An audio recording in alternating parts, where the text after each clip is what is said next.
Bonjour, je suis Sophie Gervais-Laurando, la bibliothécaire. Et aujourd'hui, le 13 septembre, c'est la journée des sepsis. Qu'est-ce que c'est les sepsis? C'est une maladie sanguine. En fait, c'est la septicémie, qu'on appelle aussi sepsis.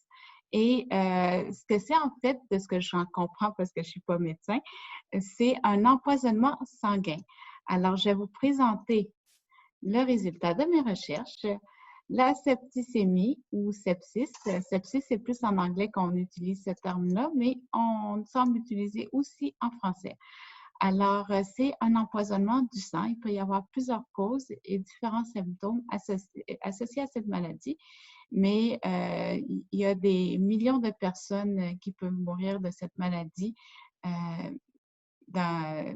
sur la planète. Alors, c'est vraiment quelque chose qui touche, une maladie qui touche un grand nombre de personnes.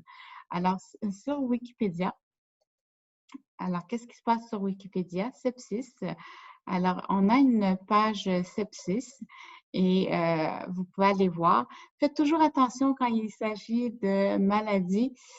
Ne faites pas d'autodiagnostic. Allez consulter un médecin. Si vous avez des symptômes qui vous dérangent, allez chez le médecin pour vous faire diagnostiquer une maladie et ne prenez pas ce que vous lisez pour du content. Ne prenez pas ce que vous lisez comme si ça vous touchait vous. Allez vraiment consulter un médecin.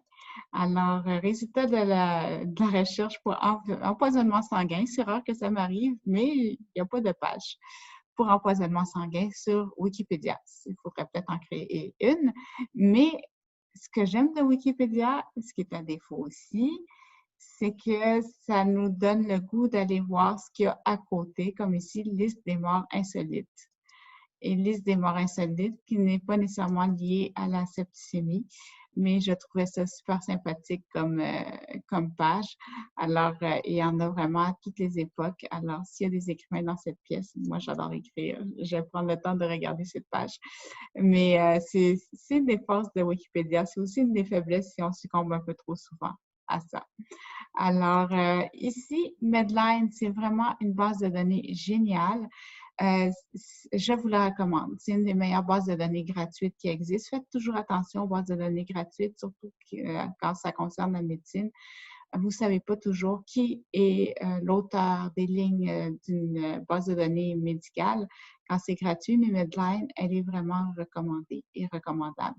Et quand vous allez chercher sur Google empoisonnement sanguin, symptômes, faites très attention là aussi. Le premier résultat qui sort, c'est une émission de Canal Vie. Canal Vie a quand même une assez bonne réputation. Alors, je vous présente ce résultat. Mais ne descendez pas trop dans les pages Google.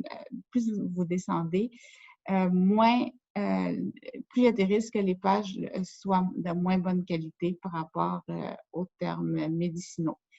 Alors, Medline, c'est vraiment une excellente base de données médicale. Chez Renaud Bré, on trouve juste un livre, Sepsis. Alors, il y a un autre livre qu'on retrouve, mais qui porte le mot sepsis, mais qui n'a rien à voir avec sepsis. Alors, voilà, on trouve un livre, Sepsis. Chez Chapters, on en trouve un peu. Il n'y en a pas tant en anglais non plus, 124. Alors, voilà. Et c'est surtout des livres pour les médecins, pour les spécialistes des soins infirmiers, pour les spécialistes de la santé. Bibliothèque nationale maintenant, alors là encore, on n'en trouve pas beaucoup, seulement 5 résultats. Et c'est étrange parce qu'il y a quand même des millions et des millions et des billions de personnes qui sont touchées par cette maladie. Alors, est-ce qu'il y a quelque chose à faire du côté de l'édition? Peut-être commencer par traduire les livres qui existent en anglais, dans les traduire en français. Ce serait déjà un premier pas. Mais il y a du travail à faire pour faire connaître cette maladie et les symptômes qui peuvent être très graves, qui peuvent aller jusqu'à la mort des patients qui en souffrent.